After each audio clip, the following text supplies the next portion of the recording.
Hello and welcome to decent NET achievers. So कैसे सब लोग, आई होप सब ठीक होंगे, सब बढ़िया होंगे। So welcome in today's class. My name is Muddassir Amin. So यहाँ पे मैं paper 1 teaching and research aptitude की प्रिपरेशन करवा रहा हूँ, ठीक है। सो पूरे कंसेप्ट यहाँ पे क्लियर आपके करवाए जाते हैं, ठीक है। सो आप इस क्लास को मिस मत करिएगा। Good afternoon everyone. सो चलते हैं, देखते हैं हमारा टारगेट क्या रहता है। हमारा टारगेट रहता है कि हम यहाँ पे पूरे कंसेप्ट क्लियर करवाते हैं paper 1 teaching and research aptitude पे। जो हमारा मिशन है वो क्या है, यूजीसी नेट जेईई को क्रैक करना। Okay, yes. So UGC NET JEE paper 1 की प्रिपरेशन हो रही है। यहाँ पे आजकल एमसीक्यू क्लास चल रहा है, थ्योरी क्लास नहीं हो रहा है, क्योंकि आगे एग्जाम आने वाला है 20 सितंबर से 30 सितंबर तक जो एग्जाम है, तो उसके प्रिपरेशन करवा रहे हैं हम। ज़्यादा डिमांड थी कि यानी रिसर्च एप्टीट्यूड पे एमसीक्यूज करवाओ, तो वही हो रहे हैं। तो ये जो क्लास रहता है 2 बजे रहता है, और एक क्लास रहता है मैथमेटिकल रीजनिंग का, वो है 8 बजे। उसमें भी आपके पूरे कंसेप्ट क्लियर होते हैं, ठीक है। सो आप दोनों क्लासेस को मिस मत करिएगा। अगर आपने इनको मिस किया तो आपने बहुत कुछ खो दिया। Okay, yes. सो आप इनको डेली अटेंड करिएगा अगर आप यूजीसी नेट जेईई की प्रिपरेशन करवा रहे आप करते हो, ठीक है। यस, सो ध्यान में रखिएगा। सो बिफोर स्टार्टिंग, सो आप अपने फ्रेंड्स के साथ ज़्यादा से ज़्यादा शेयर कर लो, ठीक है। और जो चैनल पे नए हैं वो चैनल को सब्सक्राइब कर लो और बेल को प्रेस करके रखो, ताकि नेक्स्ट टाइम आपको नोटिफिकेशन मिल जाएगी। Okay, yes. कुछ सब्जेक्ट्स का डेट आ गया है, ठीक है। हाँ, जैसे अरब कल्चर एंड इस्लामिक स्टडीज जो है 20 सितंबर है इसका एग्ज़ाम। इस तरह अरबिक है, बुद्धिस्ट जैना है ना, कंपैरेटिव लिटरेचर है, कंपैरेटिव स्टडी ऑफ रिलीजन्स है, लिंग्विस्टिक्स है ना, गुजराती है, मणिपुरी है, कश्मीरी है, म्यूजियोलॉजी एंड कंजर्वेशन है, संताली है, ट्राइबल एंड रीजनल लैंग्वेज है, वुमेन स्टडीज़। यानी लैंग्वेज सब्जेक्ट्स और वुमेन स्टडीज़ इसमें आ गया है। तो इन सब्जेक्ट्स का आ गया है। सो 20 का कुछ है, मतलब किसी का एग्जाम 20 का, 21 और 22 तक एग्जाम डेट आ गया है। तो आप प्रिपरेशन करिए। अगर आपका सब्जेक्ट इसमें है तो रेडी रहिए, ठीक है। 16 सितंबर आपका आ जाएगा एडमिट कार्ड। ओके, जिनका डेट आ गया उन्हीं का आ जाएगा, और जिनका नहीं अभी आया है उनका अभी नहीं आएगा एडमिट कार्ड। ओके, सो ध्यान में रखिएगा। सो आप जुड़े रहिए, बने रहे, आपके साथ हम शेयर करके रहेंगे, ठीक है। Yes. So are you ready? अगर आपने लाइक किया है और शेयर भी किया है तो आप थम्स अप करिए। Then we will begin our today's MCQ class, ठीक है। Yes, very good. So let's get started, let's start. So ये रहा आपके स्क्रीन पे क्वेश्चन नंबर 1, इसको पढ़िए आप और आंसर करिए। Widely used format developed by Francis Likert is used for asking questions about, यानी जो एक लीकर्ट यानी नाम का एक इसको हम कहते हैं सोशो साइकोलॉजिस्ट जो था, जिसने एक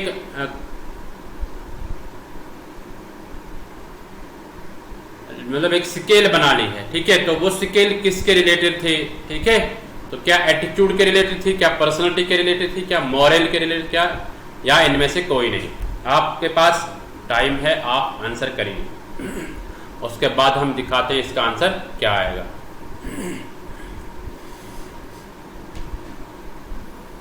फ्रांसिस लिकर्ट ने एक स्केल बनाया है, ठीक है। वो किसके रिलेटेड थी? एटीट्यूड के रिलेटेड, पर्सनालिटी के रिलेटेड, मॉरल के रिलेटेड, या इनमें से कोई नहीं। आप आंसर करिए। तो देखते हैं इसका आंसर क्या होगा। A path is the correct answer. A path क्या है? एटीट्यूड स्केल उसको बोलते हैं, ठीक है। उसको लीकर्ट स्केल भी बोलते हैं या एटीट्यूड स्केल। एटीट्यूड स्केल ऐसे भी क्वेश्चन बन सकता है, attitude scale is developed by, तो वहां पे आएगा फ्रांसिस लिकर्ट, ठीक है। ये क्वेश्चन भी ध्यान में रखना आप। जो फ्रांसिस लिकर्ट था उसने डेवलप की है एक स्केल जिसका नाम है लिकर्ट स्केल, ठीक है। इसको 5 पॉइंट स्केल भी बोलते हैं, ठीक है। ये ध्यान में रखना आप। सो फ्रांसिस लिकर्ट जो था, इसने जन्म ले लिया है 5 अगस्त 1903 में। इन चियानी वोमिंग यूएस में, यूनाइटेड स्टेट्स में उसने जन्म ले लिया है। तो सितंबर 3, 1981 तक रहा ये, ठीक है, इस धरती पर इन एन अर्बर मिशिगन में, और उसकी डेथ हो गई है। He was an American social psychologist, ये सोशल साइकोलॉजिस्ट था बट अमेरिका का था, ठीक है। Principally known for developing the Likert scale, इसको माना मतलब इसका नाम जो है वो माना जाता है किसके लिए, इसने लीकर्ट स्किल बनाई है, ठीक है। An approach to creating a psychometrically sound scale based on responses to multiple questions और आइटम्स, उसमें कुछ आइटम्स कुछ क्वेश्चंस ने बना लिए हैं, ठीक है, उसी के आधार पे इसकी स्केल थी। The scale has become a time honoured way to measure people's thoughts and feelings from opinions, surveys to personality tests. यानी वहां पे क्या था कि यानी जो लोग थे, लोगों के थॉट्स को मेजर किया जाता था, ठीक है, और उनके फीलिंग्स को मेजर किया जाता था। ओके, तो ध्यान में रखना आप। तो इसी तरह लीकर्ट मेथड जो था, इसने लीकर्ट स्केल बनाई है रेंसिस लीकर्ट ने, तो इसके नाम से इसको जाना जाता है। तो ये इसने कब बनाई है, ये मेथड 1932 में इसने इसको बनाया है। तो जब वो पीएचडी थीसिस कर रहा था, ठीक है, जब वो डॉक्टरेट ऑफ फिलॉसफी डिग्री कर रहा था, तब उसने ये थीसिस बनाई है, ये लीकर्ट स्केल बनाई है 1932 में। इसको ध्यान में रखना आप। इसने उसमें क्या क्या रखा है कि पर्सन की, एक शख्स की एटीट्यूड को और उनके फीलिंग्स को वहां पे मेजर किया कि उसको कैसे मेजर करेंगे, ठीक है। तो लीकर्ट स्केल जो है, इसमें जब कंडक्ट हम सर्वे करते हैं, जब इसको अप्लाई करते हैं बिजनेस रिलेटेड एरियाज में, इसको अप्लाई किया जाता है, जैसे मार्केटिंग में, कस्टमर सेटिस्फेक्शन, ठीक है, तो या सोशल साइंस में भी इसको अप्लाई किया जाता है, या एटीट्यूड रिलेटेड कोई भी रिसर्च प्रोजेक्ट होगा तो उसमें हम लीकर्ट स्केल को यूज करते हैं, ठीक है।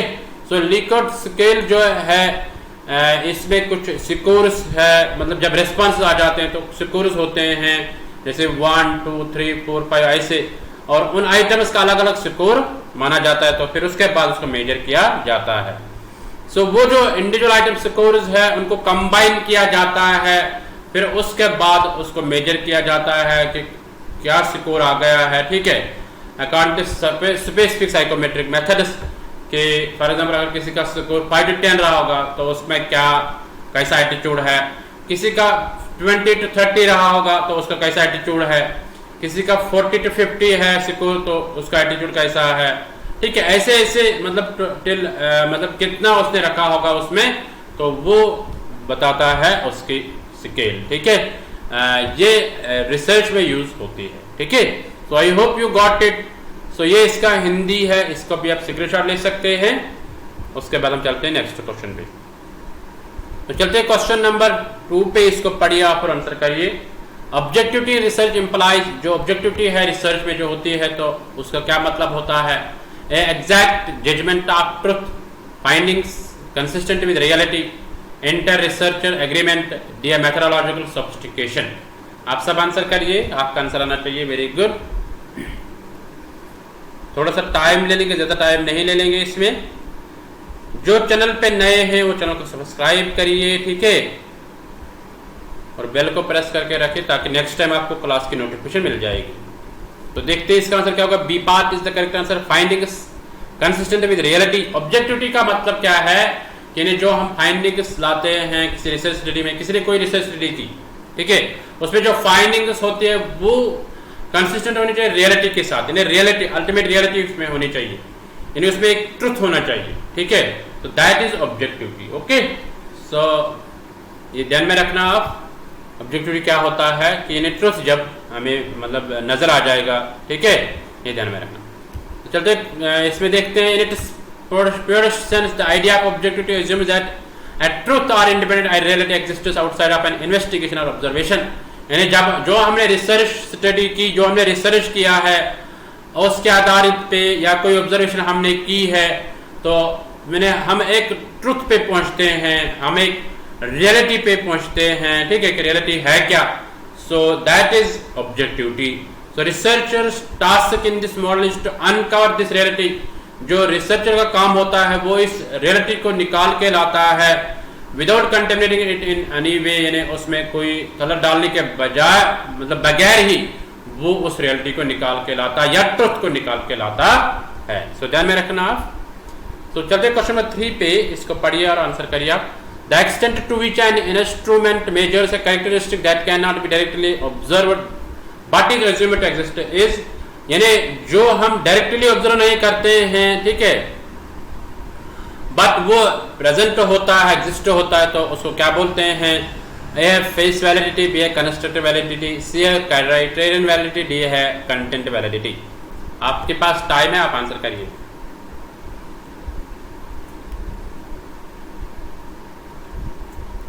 Very good.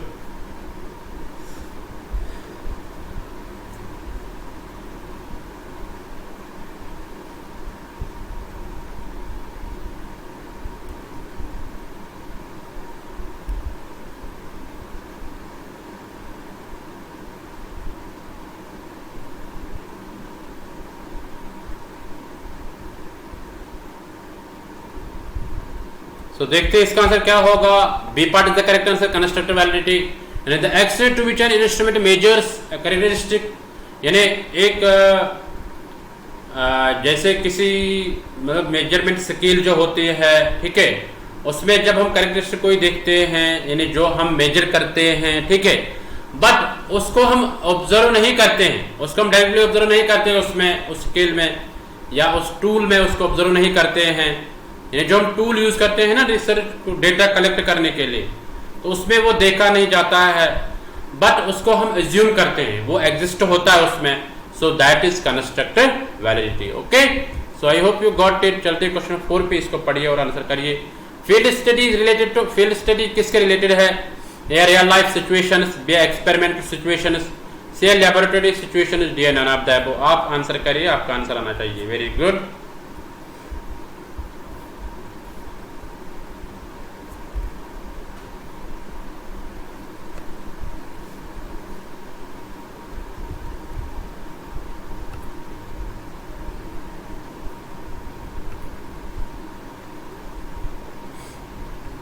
बहुत अच्छा, so तुरंत आंसर करिए आप।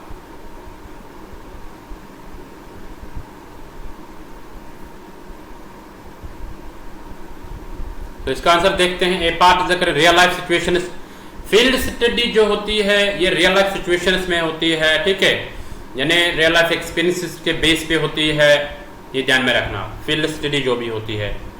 ओके, सो चलते क्वेश्चन 5 पे, इसको पढ़िए आप। The verification that the method of measurement actually measures what it is expected to measure is known as, यानी जब हम कुछ वेरीफाई करते हैं या जो वेरिफिकेशन होते हैं that the method of measurement actually measures, यानी जो हम इंस्ट्रूमेंट यूज करते हैं, टूल जो हम यूज करते हैं डेटा कलेक्शन के लिए, ठीक है, क्या वो मेजर करता है what it is expected to measure, यानी जो हमें एक्सपेक्टेशन होती है कि वो मेजर करता है उसको, तो उसको क्या बोलते हैं? Content validity, face validity, constructive validity, criterion validity. आपके पास टाइम है, आप आंसर करिए। मेजरमेंट पे क्वेश्चन है ना? Yes, very good. सो देखते हैं इसका आंसर क्या होगा। A part is the correct answer, content validity है, ठीक है। जो कंटेंट वैलिडिटी है, हम देखते हैं कि जो हमें एक्चुअली मेजर करना है और जो हमारा एक्सपेक्टेड रिजल्ट है या एक्सपेक्टेड जो हमें है कि वो मेजर हो रहा है, वो यहाँ पे हम मेजर कर रहे हैं या नहीं कर रहा है ये वाला टूल, ठीक है, दैट इज कंटेंट वैलिडिटी। ठीक है, तो ध्यान में रखना आप। क्वेश्चन नंबर 6 पे इसको पढ़िए आप। The extent to which the results of a research study applied to situations beyond study itself and the extent to which conclusions can be generalized is, यानी जब हम कोई रिजल्ट लाते हैं किसी रिसर्च स्टडी की, है ना, तो हम अप्लाई करते हैं किस सिचुएशन पे, बियॉन्ड स्टडी इटसेल्फ, यानी उस स्टडी से के बाद में भी किसी और पे हम अप्लाई करते हैं, और उसके बाद जो हमें कंक्लूजन्स निकल के आते हैं उसको हम जनरलाइज भी करते हैं। ठीक है, उस स्टडी में या उस फील्ड में हम इसको जनरलाइज भी करते हैं, उसको क्या बोलते हैं? External validity, internal validity, situation validity, none of the above. आप सब आंसर करें, आपके पास टाइम है। वेरी गुड, सबको का आंसर आना चाहिए। बहुत अच्छा।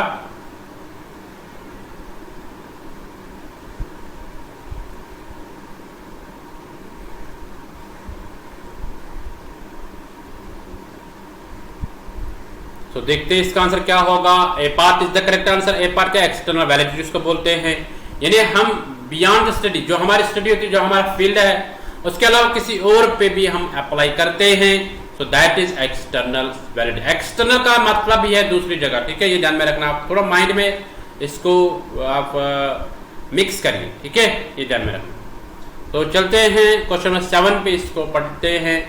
The extent to which the design and data of a research study allows the researcher to draw accurate conclusions about cause and effect and other relations within the data is, यानी जब हम कोई design या data होता है ना research study का, उसमें अलाउ होता है कि हम कंक्लूजन निकाल के लाएंगे या हम कंक्लूजन दिखाएंगे, रिजल्ट दिखाएंगे, काज एंड इफेक्ट या दूसरे relation with in the data, data के अंदर ही हम दिखाएंगे वो वो क्या होती है, एक्सटर्नल वैलिडिटी, इंटरनल वैलिडिटी या situation validity, none of the above. आपके पास टाइम है, आप आंसर करिए।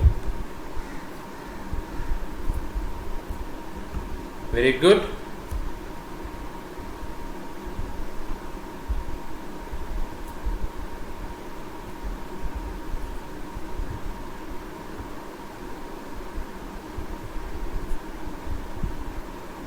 चलो, सबों का आंसर आना चाहिए, बहुत अच्छा।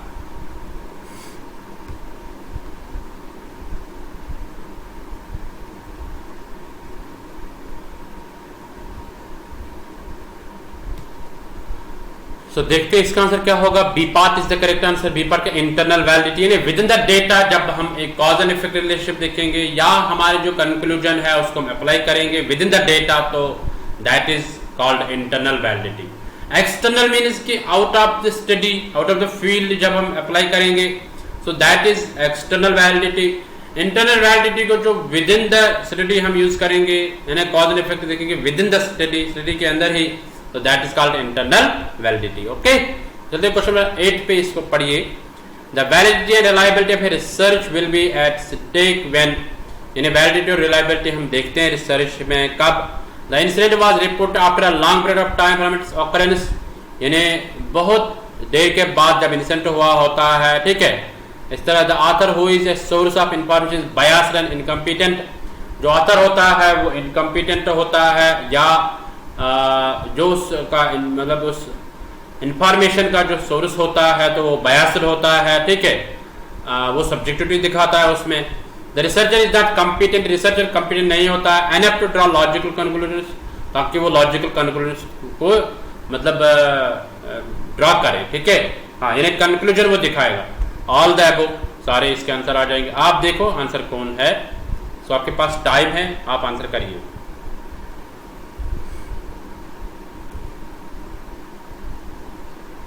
बहुत अच्छा, ज़्यादा टाइम नहीं ले लेंगे इस पे, ज़्यादा डिफिकल्ट क्वेश्चन भी नहीं है। देखते हैं इसका आंसर क्या होगा। D part is the correct answer. D part क्या, ऑल द अबव सारे इसके आंसर आ जाएंगे। वैलिडिटी और रिलायबिलिटी जो रिसर्च की है उसको हम देखते हैं कब, कि जब मतलब हमारा इंसिडेंट जो होता है या जो कोई वाक़ा होता है, ऑकरेंस या कोई एग्जिस्टेंस होती है, ठीक है, किसी चीज़ की, तो उसको हम रिपोर्ट करते हैं after a long period of time, यानी बहुत देर के बाद। फॉर एग्जाम्पल किसी ने कुछ बनाया है, कोई डिस्कवरी की है या कोई वाक़ा हुआ है किसी जगह, तो उसको हम दिखाते हैं after long period of time, ठीक है। सो दैट मीन्स की वैलिडिटी और रिलायबिलिटी बाद में दिखाई जाती है ना। सो ऑथर जो है उस किसी इंफॉर्मेशन का सोर्स रहता है, बट वो बायस्ड रहता है और सब्जेक्टिविटी दिखाता है, उसमें ऑब्जेक्टिविटी कोई नहीं, कुछ नहीं होती है, ठीक है। इस तरह रिसर्चर जो होता है वो कॉम्पिटेंट नहीं रहता है ताकि वो कंक्लूजन निकाल के लाएगा। So all the above is correct answer. So चलते हैं क्वेश्चन नंबर 9 पे, इसको पढ़िए आप।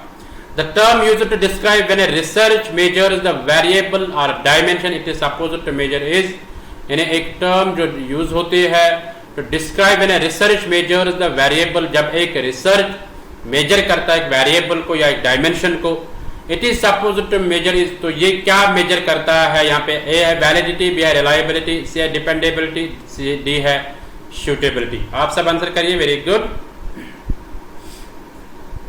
आपके पास टाइम है, आप आंसर करिए।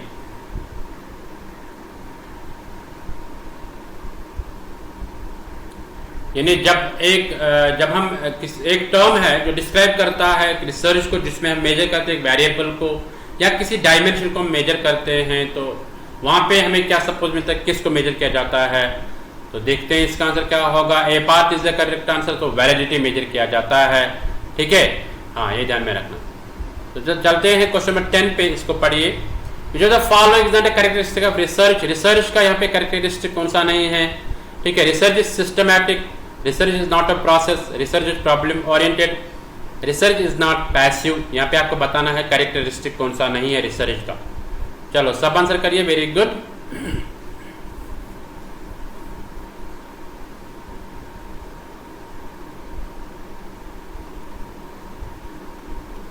ज्यादा डिफिकल्ट क्वेश्चन नहीं है, इजी क्वेश्चन है ना। तो इसका आंसर दिखाएंगे हम।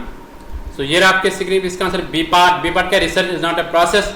सो कैरेक्टरिस्टिक ये वाला नहीं है, research is not a process, research is a process, ठीक है। तो ये वाला करेक्ट नहीं है, ये इनकरेक्ट है, ठीक है। सो ध्यान में रखिए आप। चलते क्वेश्चन 11 पे, इसको पढ़िए।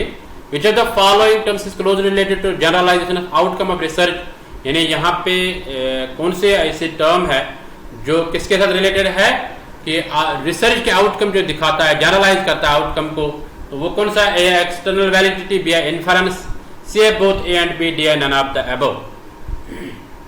सबों का आंसर होना चाहिए, वेरी गुड।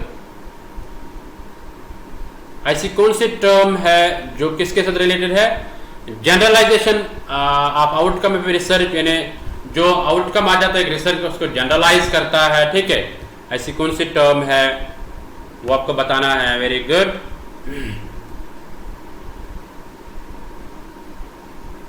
देखते हैं इसका आंसर।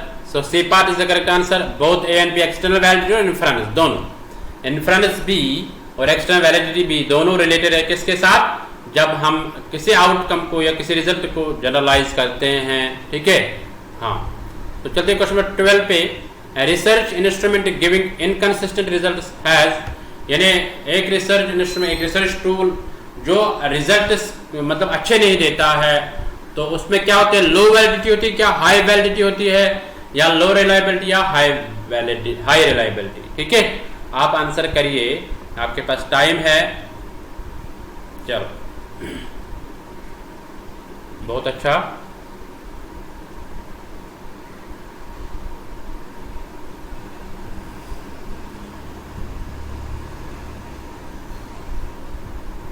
तो देखते हैं इसका answer. C part is the correct answer. Low reliability होती है उसमें, ठीक है। एक रिसर्च इंस्ट्रूमेंट जो हमें इनकंसिस्टेंट रिजल्ट देता है, करेक्ट रिजल्ट नहीं देता है, सो उसमें लो रिलायबिलिटी होती है, ठीक है। सो थोड़ा सा जल्दी करते हैं। चलते हैं क्वेश्चन 13 पे। Authenticity of research finding is it is, यानी जो रिसर्च फाइंडिंग की ऑथेंटिसिटी होती है वो क्या होती है, ओरिजिनलिटी होती है क्या, वैलिडिटी होती है, या ऑब्जेक्टिविटी, या सारे इसमें से, ऑल द अबव। चलो आप सब आंसर करिए, वेरी गुड। ऑथेंटिसिटी जो होती है रिसर्च फाइंडिंग की, तो वो क्या होती है, ओरिजिनलिटी, वैलिडिटी, ऑब्जेक्टिविटी। सब आंसर करिए, वेरी गुड।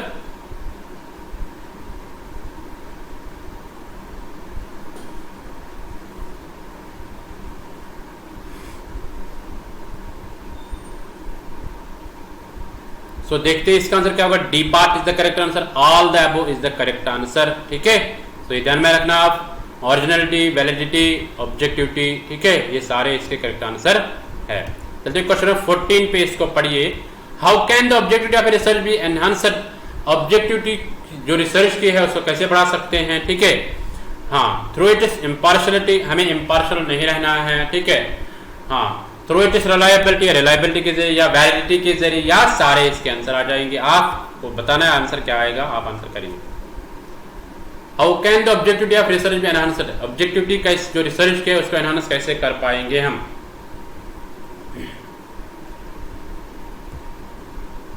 देखो, अगर आपको रिसर्च के बगैर कोई और एमसीक्यू सीरीज चाहिए, आप कमेंट सेक्शन में बोलिए, हम उसको अटेंड करवा देंगे यहाँ पे, ठीक है। सो इसका आंसर देखते हैं। ये रहा आपके सिग्निफिकेंस इसका आंसर डी पार्ट। सो डी पार्ट क्या है? ऑल द अबव इसके करेक्ट आंसर है। यानी ऑब्जेक्टिविटी को हम बढ़ा सकते हैं, ट्रुथ को बढ़ा सकते हैं, या रियलिटी को बढ़ा सकते हैं। हमें इम्पार्शियल नहीं रहना, बायसेस नहीं दिखाना है ना, जो रिसर्चर होगा। रिलायबिलिटी थ्रू एक्यूरेसी है ना, ऑथेंटिसिटी, वैलिडिटी है ना। सो ये सारे इसके करेक्ट ऑप्शन है कि इनसे हम एनहांस बढ़ा सकते हैं, ठीक है, इसको ऑब्जेक्टिविटी को रिसर्च में। चलिए क्वेश्चन 15 पे, manipulation is always a part of. Manipulation जो है वो किसका हिस्सा है?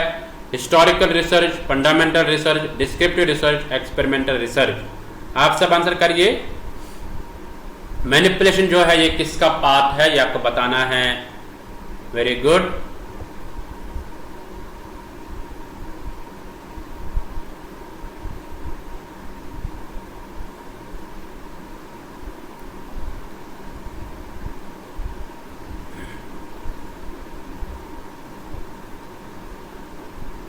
तो देखते हैं इसका आंसर क्या होगा। D part is the correct answer. Experimental research में मैनिपुलेशन होती है, ठीक है। So manipulation is the part of experimental research. चलते क्वेश्चन 16 पे, इसको पढ़िए आप। An educated guess about what is controlling some behaviour is called. एक एजुकेटेड गेस जो होती है ना, एक गेस हम करते हैं कि what is controlling some behaviour, यानी क्या कंट्रोल करता है कुछ किस बिहेवियर को, तो उसको क्या बोलते हैं?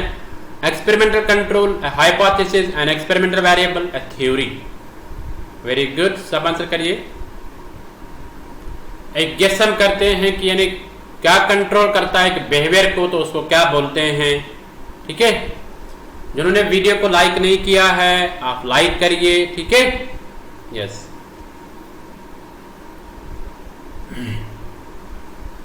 जो चैनल पे नए हैं वो चैनल को सब्सक्राइब करिए और बेल को प्रेस करके रखिए ताकि नेक्स्ट टाइम आपको नोटिफिकेशन मिल जाएगी, ठीक है। तो देखते हैं इसका आंसर क्या होगा। B part is the correct answer.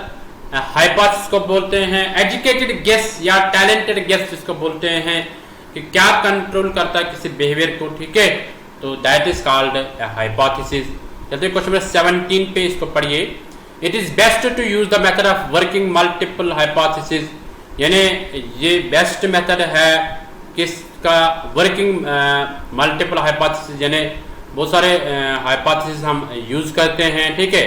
तो कब ये मेथड जो है बेस्ट रहता है? During the final stage of research, जब रिसर्च की फाइनल स्टेज होती है। While planning your research study, जब आप रिसर्च स्टडी करते हो। At the time of publishing the result, जब आप रिजल्ट्स को पब्लिश करते हो। D none of the above. आप सब आंसर करिए, आपका आंसर आना चाहिए। Very good.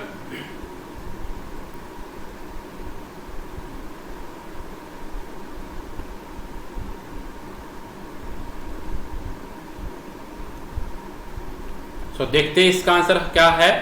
B part is the correct answer. So while planning your research study, जब आप रिसर्च स्टडी करते हैं, ठीक है, तो तब ये बेनिफिशियल रहता है, ठीक है। It is best to use the method of working multiple hypothesis. हम बहुत सारे हाइपोथेसिस बनाते हैं, ठीक है, तो उसमें ये काम आता है जब हम प्लान करते हैं एक रिसर्च स्टडी को, ठीक है। जल्दी क्वेश्चन नंबर 18 पे, इसको देखिए। Hypothesis can not be stated in. Hypothesis किस फॉर्म में नहीं बनानी चाहिए? डिक्लेरेटिव टर्म्स में, null hypothesis question form terms में, जनरल टर्म्स में, या डायरेक्शनल टर्म्स में। आप आंसर करिए। हाइपोथेसिस किस स्टेट में हमें नहीं बनानी है ये बताना आपको। Very good.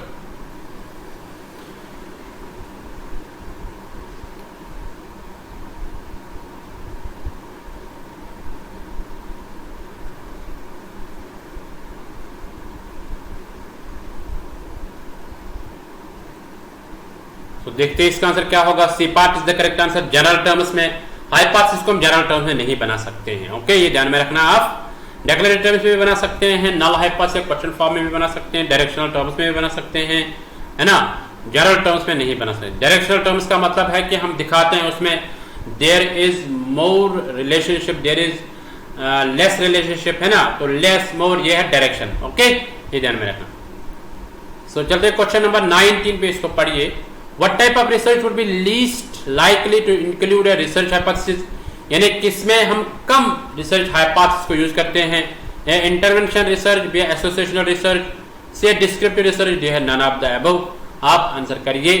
यानी what type of research would be least likely to include a research hypothesis, किसमें कम हम रिसर्च हाइपोथेसिस यूज करते हैं वो आपको बताना है। चलो आप आंसर करिए।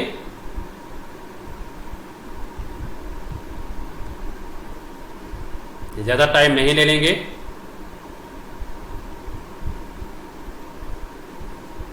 देखते हैं इसका आंसर क्या होगा। C part is the correct answer. Descriptive research जो है इसमें हम ज्यादातर हाइपोथेसिस यूज नहीं करते हैं, ठीक है। Would be least likely to include research hypothesis, इसमें कम रिसर्च हाइपोथेसिस यूज होती है, ठीक है। डिस्क्रिप्टिव रिसर्च यहाँ पे आ जाता है इसका answer. Okay, so once a research have research question there is no need for any hypothesis. यानी जब एक रिसर्च स्टडी में हम रिसर्च क्वेश्चन बनाते हैं तो वहां पे रिसर्च हाइपोथेसिस की जरूरत ही नहीं होती है। However, exploratory or descriptive research may not necessarily need hypothesis. यानी exploratory research या descriptive research जो होती है इसमें जरूरत नहीं होती है hypothesis की। The question for quantitative or qualitative research has no relationship with hypothesis formulation. वो मतलब यहाँ पे एक क्वेश्चन बनता है जो क्वांटिटेटिव और क्वालिटेटिव रिसर्च होती है इसमें कोई रिलेशनशिप नहीं दिखाते हैं हाइपोथेसिस के साथ, ठीक है। कि हाइपोथेसिस जो है हिस्टोरिकल रिसर्च में भी हाइपोथेसिस की जरूरत नहीं होती है, ठीक है, डिस्क्रिप्टिव में भी, क्योंकि डिस्क्रिप्टिव रिसर्च स्टडीज में हम क्या करते हैं, हम ज्यादातर रिसर्च क्वेश्चन बना लेते हैं। ओके, ये ध्यान में रखना आप। चलते हैं क्वेश्चन नंबर 20 पे। आज के एमसीक्यू सीरीज का लास्ट क्वेश्चन, रिसर्च हाइपोथेसिस और रिसर्च हाइपोथेसिस क्या होते हैं। रिव्यू ऑफ करंट रिसर्च, ये रिव्यू होता है करंट रिसर्च का। बी है statements of predicted relationship between variables, हम एक प्रेडिक्टेड रिलेशनशिप कर दिखाते हैं कि ये हो सकता है, ठीक है, between the variables. Status such that they can be confirmed और रिफ्यूटेड, यानी ये कंफर्म हो सकता है, D both B and C दोनों हो सकते हैं। आप आंसर करिए। वेरी गुड, आपके पास टाइम है।